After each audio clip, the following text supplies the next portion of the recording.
Hello viewers, welcome to my YouTube channel quick English in Bengali. তো আজকের এই ভিডিওতে আমি তোমাদের সাথে শেয়ার করব ক্লাস 9 এর থার্ড সামেট ইভ্যালুয়েশনের রায়ান মার্টিনের কোশ্চেন ব্যাংক থেকে পেজ নাম্বার 406। তো এটা তোমাদের মধ্যে অনেকেই রিকোয়েস্ট করেছিলে যে 406টার ভিডিও দিতে, তো আজকে 406টা শেয়ার করব। এর আগের পেজগুলো যদি তোমরা ভিডিও দেখতে চাও, ক্লাস 9 এর যে রায়ান মার্টিনের কোশ্চেন ব্যাংকের প্লেলিস্ট বানানো রয়েছে এই ভিডিও ডেসক্রিপশন বক্সে, সেখানে তোমরা কিন্তু দেখে নিতে পারো। তো এখানে রয়েছে দেখো সিন প্যাসেজ, এটা পড়তে হবে এবং যে প্রশ্নগুলো উত্তর দিতে হবে। এর বেঙ্গলি মিনিং এর ভিডিও তোমরা আমার চ্যানেলে পেয়ে যাবে। দ্য প্রাইস অফ ব্যানানাস থেকে এটা নেওয়া হয়েছে। তো এটা পড়ার পর চলে আসো একের দাগের এতে, বলেছে tick the correct answer from the given alternatives. এখানে যেটা সঠিক অপশন হবে সেটাতে টিক মারতে হবে। The author was on his way from Faizabad railway station to Lucknow. From the water pump, the passengers were filling up their earthen pitchers. The narrator arrived at the station 30 minutes earlier of the time of the train's departure. At the station, the narrator sat on a bench. Next, B এর দাগে বলেছে questions রয়েছে, এই প্রশ্নগুলোর উত্তর দিতে হবে। Where did the young monkeys sit? The young monkeys sat on the boughs of neem and tamarind trees, ready to jump after any food that may be visible. What did the monkey do to the pious person? The monkey snatched away the loin cloth of the pious person who was taking a bath under the pump. What did the narrator do when the train arrived? The narrator concentrated on securing a seat for himself in the train when the train arrived.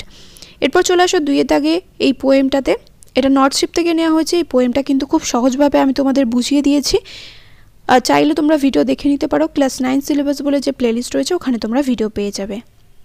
দুইয়ের দাগের এতে রয়েছে এখানে tick the correct alternative, এখানে যেটা সঠিক option হবে সেটাতে টিক মারতে হবে। The number of ship sailing were 3. The ship which reached the destination smoothly was the third ship. Under the northern sky, the sea is described as proud and unfruitful. The third ship went wide and far under the fire-spilling star. এরপর বিয়ে তাকে এই ছকটা পূরণ করতে হবে। একদিকে রয়েছে হু, said what বা did what R when. The wind hunted it, the like a beast, to anchor in captivity when the second ship sailed towards the east over the quaking sea. The first and the second ship returned. The third ship went wide and far. 3 ships went sailing together over the sea, the lifting sea. এরপর চলে আসো unseen প্যাসেজে। Unseen প্যাসেজটা পড়তে হবে এবং যে প্রশ্নগুলো উত্তর দিতে হবে। নিজে থেকে যদি আনসিন প্যাসেজ না পড়ো, তোমাদের যদি বারবার করে কেউ বাংলা মানে বলে দেয়, তাহলে কিন্তু ওই ক্লাস 10 বা 12-এ গিয়ে আমি তো বাংলা মানে বুঝতেই পারি না, তাহলে আমি কি করে আনসিন প্যাসেজের উত্তর করব, আনসিন ছেড়ে দিয়ে চলে আসবো, এই জিনিসটাই কিন্তু হবে। বারবার করে কিন্তু মাধ্যমিক এবং উচ্চ মাধ্যমিক পরীক্ষার্থীরা এই জিনিসটাই বারবার করে ফেস করে, কারণ তোমাদের স্যার ম্যাডামরা কি করে আনসিন প্যাসেজ পড়িয়ে দেয়, কিন্তু কোনো স্যার ম্যাডাম যদি তোমাকে বলে যে আনসিন প্যাসেজটা আমি পড়িয়ে দেবো না, তুই নিজে নিজে পড় বা তুমি নিজে নিজে পড়ো, তার মানে সে চাইছে যে তুমি আনসিন প্যাসেজটা নিজে পড়ে নিজে বাংলা মানে বুঝে উদ্ধার করো, বোঝার চেষ্টা করো। যদি তুমি নিজে থেকে না বোঝার চেষ্টা করো, তাহলে অবশ্যই তুমি কিন্তু কোনো দিন আনসিন প্যাসেজ পারবে না। ক্লাস 5-6-এ থাকলে তাকে সেই বাচ্চাকে পড়ে বাংলা মানে বুঝিয়ে দেওয়া হয়, কিন্তু তারপর থেকে তোমাকে নিজে নিজে চেষ্টা করতে হবে যাতে তুমি যে ওয়ার্ডটার মানে জানো না সেটার জন্য ডিকশনারি চেক করতে।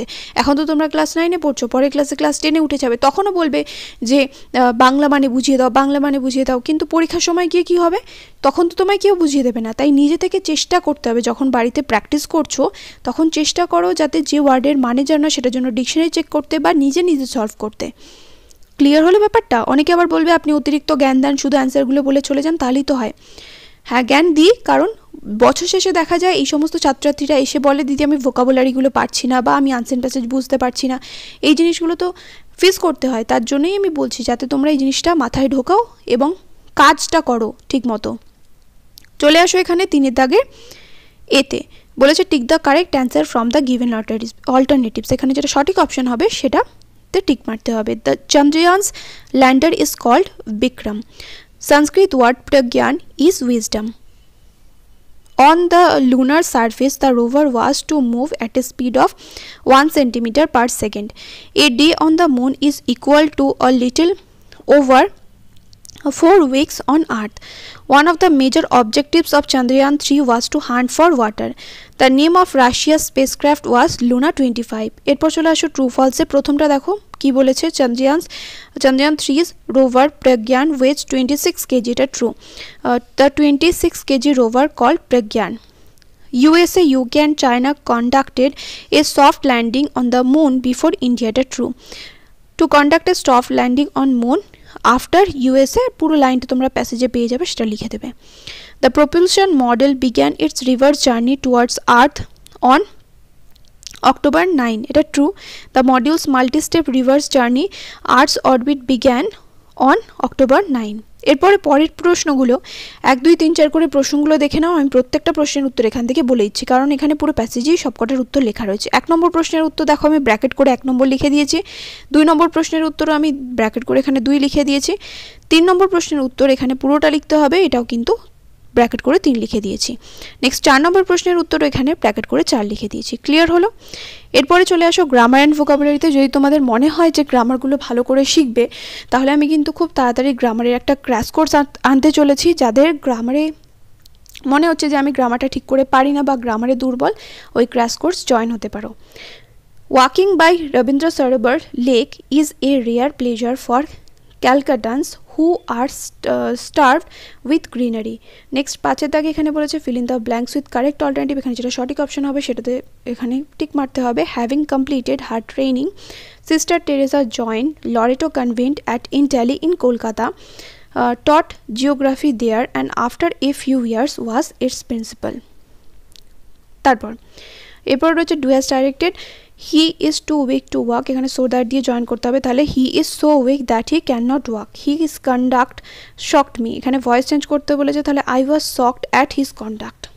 এরপর she must study or she will fail, এখানে বলেছে ইনফিনিটিভ দিয়ে জয়েন করতে, তাহলে she must study not to fail বা she must study to pass.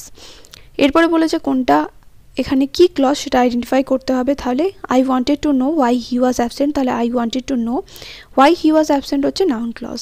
এরপর ফ্রেজাল ভার্ব দেখো রিজেম্বলস হচ্ছে টেক্স আফটার, আন্ডারস্ট্যান্ড হবে মেক আউট।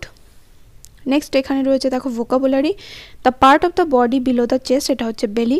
স্লোপ হচ্ছে slant, a curve path followed by a planet, এটা হবে অরবিট। স্ট্র্যাটেজম হবে প্ল্যান। নেক্সট ভিডিওতে পরের পেজটা আমি তোমাদের সাথে শেয়ার করব। আর যদি তোমাদের ক্লাস 9-এর সাজেশন দরকার হয় ইংলিশের, আমাকে কিন্তু অবশ্যই কমেন্ট করে জানিও। দেখা হবে নেক্সট ভিডিওতে। Till then by.